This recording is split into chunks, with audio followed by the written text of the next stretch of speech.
دو چیزیں ایک منٹ کے لیے کہ ہندوستان سے آتی ہیں وہ افغانستان میں جاتی ہیں. کوشچن یہ ہے کہ ان میں سے واپس پاکستان میں تو نہیں آ جائیں گے.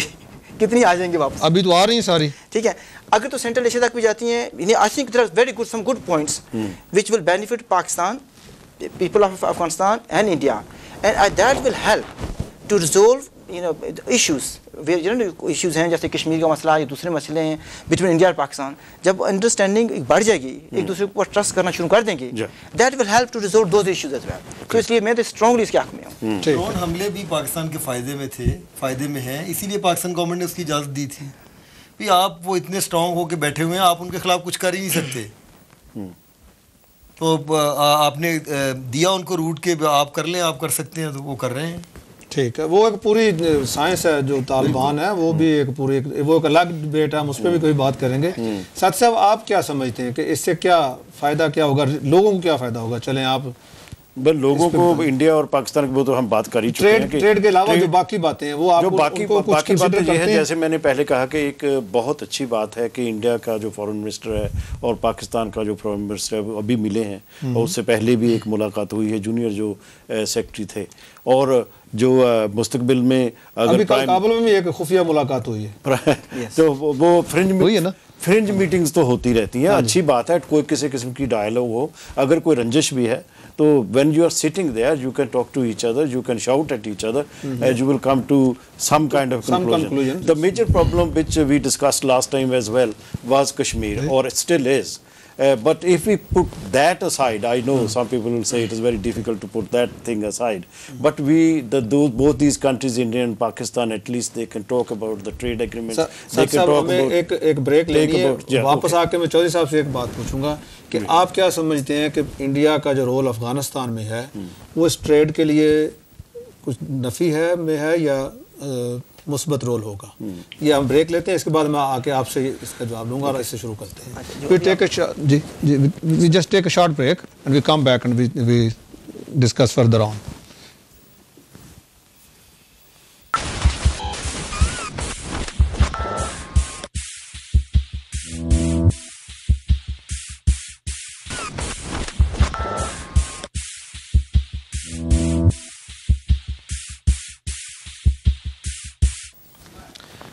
ویلکم بیک ناظرین. طاہر چودھری صاحب تو چلے گئے ہیں, ہمیں عظیم چودھری صاحب نے جوائن کیا. عظیم چودھری صاحب ویلکم ٹو دی شو. بہت مہربانی. شو میں بتاتا چلوں, عظیم چودھری صاحب ایک سینئر جرنلسٹ ہیں پاکستان سے, اور بڑے اعلیٰ عہدوں پہ بھی اپنی خدمات انجام دے چکے ہیں جو کسی سے ڈھکی چھپی نہیں ہے. چودھری صاحب, ہم یہاں پہ پاکستان اور انڈیا کا جو افغانستان ٹریڈ ٹرانزٹ کا معاہدہ ہے اس پہ بات کر رہے ہیں. میں چودھری صاحب سے میں نے سوال پوچھا تھا کہ آپ ہمیں آ کے اس کا جواب دیں, بسائڈ آف دس کہ اس کے تجارتی طور پہ مالی کیا ہمیں فائدے ہوں گے پاکستان کو, انڈیا کو, افغانستان کو, جو اس کے باقی اس کی پروڈکٹس ہوں گی. پاکستان کا بڑا سیریس ایلیگیشن ہے انڈیا پہ کہ آپ پاکستان میں بڑی انٹرفیئرنس کرتے ہیں. انڈیا کا کہنا ہے کہ آپ دہشت گردی کو بڑی ہوا دیتے ہیں. اس حوالے سے آپ اس معاہدے کو کس طرح دیکھ رہے ہیں اور کیا اس کا فیوچر کیا ہوگا؟ بہت شکریہ آپ کا, آپ کی بڑی ذرا نوازی. میں جب کچھ لیٹ تھا تو میں نے آپ لوگوں کی گفتگو سنی. میں کچھ بنیادی چیزیں ہیں جنہیں چاہوں گا کہ واپس چلوں تاکہ ان پہ بھی بات ہو جائے. صاحب رائے لوگ ہیں, آپ کی رائے بھی اس پر آ جائے. اس معاہدے کی پاکستان کو ضرورت کیا ہے؟ اگر صرف اتنی ضرورت ہے کہ ہمیں راہداری مل جائے گی تو راہداری کے ہمیں کتنے پیسے مل جائیں گے؟ اور راہداری جو انڈیا سے تجارت کے ذریعے افغانستان کے لیے ملنی ہے وہ دبئی کے راستے بھی تو اس وقت ہو ہی رہی ہے. وہ سامان پاکستان کی بندرگاہ پر آتا ہے اور وہاں سے ہم افغان ٹرانزٹ ٹریڈ کے حوالے سے اس کو پہنچا دیتے ہیں. وہی پیٹرول ٹرکوں میں استعمال ہوتا ہے, بلکہ جب چلے گا گوادر سے یا کراچی سے تو زیادہ پیٹرول استعمال ہوگا, زیادہ سڑک استعمال ہوگی, زیادہ راہداری ملے گی. میرا نہیں خیال کہ صرف راہداری کی خاطر یہ کیا جا رہا ہے. میرا خیال یہ ہے کہ یہ خطے میں امریکہ کی بالادستی کے بعد بھارت کی بالادستی کے لیے ایک سنگ میل کی حیثیت رکھے گا یہ معاہدہ, اور اس معاہدے کے ذریعے پاکستان کو نیپال, بھوٹان, مالدیپ, سری لنکا جیسا ملک بنانے کی کوشش کی جائے گی، باوجود اس کے کہ پاکستان ایک نیوکلیئر طاقت ہے اور ہمارے عوام یہ جانتے ہیں کہ ہم بھارت کے ساتھ برابری کی بنیاد پر ہر کام کر سکتے ہیں. اگر وہ کوئی ایک ایکٹ کرنا چاہیں تو ہم اس کا جواب دے سکتے ہیں. لیکن موجودہ حکومت ہی کو یہ کیا سوجی، اور یہ مسز کلنٹن کی موجودگی میں معاہدہ کیوں کیا گیا؟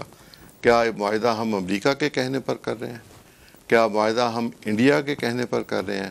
کیا معاہدہ ہم افغانستان کی ریکویسٹ پہ کر رہے ہیں یا اپنی ضرورت کے مطابق کر رہے ہیں؟ اس کو ڈٹرمن کر لیا جائے تو چیزیں بالکل واضح ہو جائیں گی کہ کیا ہے. بات تو یہ کہ انڈیا یہ کہتا ہے کہ وہاں سے مذاکرات شروع کریں جہاں پرویز مشرف کے ساتھ ختم ہوئے تھے. اچھا، اس وقت کیا افغان ٹرانزٹ ٹریڈ کے حوالے سے انڈیا کو یہ فیسیلیٹیٹ کرنے کی بات تھی؟ نہیں، یقیناً اس وقت یہ بات نہیں تھی. میں جانتا ہوں اس بات کو کہ یہ بات نہیں تھی، نہ بیک ڈور پہ تھی اور نہ سامنے کہیں بھی نہیں تھی، قطعاً نہیں تھی. ذرا دوسری طرف دیکھ لیا جائے کہ پاکستان میں ایک ایسی حکومت ہے کہ اس حکومت کا جب میں ماضی دیکھتا ہوں تو مجھے 100 سال تک لڑنے کی آواز بھی سنائی دیتی ہے. 1000 سال تک لڑنے کی بات بھٹو صاحب نے خود کی تھی، اللہ انہیں غریق رحمت کرے. مجھے بے نظیر صاحبہ کے دور میں کشمیر کے بورڈ ہٹاتے ہوئے منظر جو اخبارات میں اس وقت دیکھے، میں نے وہ بھی دیکھا جب راجیو گاندھی پاکستان آ رہے تھے. میں نے پاکستان پیپلز پارٹی کے پارلیمنٹیرینز کو انڈیا کی زمین پر یہ کہتے بھی سنا کہ یہ بارڈر جو ہے، یہ جو لکیر ہے، یہ مٹا دی جائے. کیا یہ سب کچھ اتنا سادہ ہے کہ ہم یہ سمجھتے ہیں کہ ہمارے ریونیوز میں اضافہ ہو جائے گا؟ نہیں، یہ ہماری سلامتی، خود مختاری اور ہماری برابری کو چیلنج کیا جا رہا ہے، اور اس کے نتیجے میں